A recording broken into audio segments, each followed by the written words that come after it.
Hi everyone, welcome back to my channel. Today, we're going to continue our drawing tutorial with Knuckle Joint Part 3. If you enjoy my videos, don't forget to like, share, and subscribe to my channel. And make sure to press the bell icon so you never miss an update. Alright, let's get started.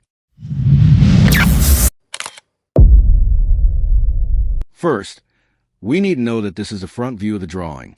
As per the reference drawing, you'll notice there are two rectangles, each with dimensions of 76 millimeters by 29 millimeters, and there's a 50 millimeters gap between them. Let's begin by drawing the top rectangle. Start with a horizontal line, measuring 76 millimeters. Then draw a vertical line of 29 millimeters. Continue the process to complete the rectangle.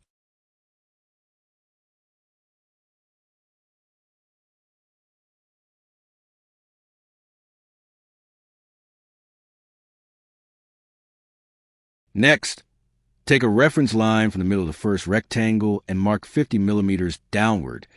This represents a gap between the two rectangles.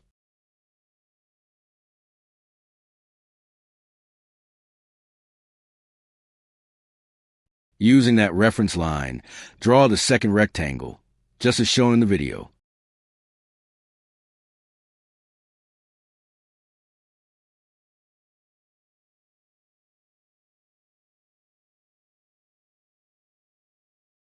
Now, find the midpoint of the 50 millimeters gap line and draw a circle with a diameter of 38 millimeters.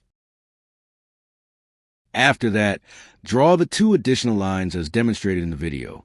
And that's it. Our third part of the knuckle joint drawing is complete.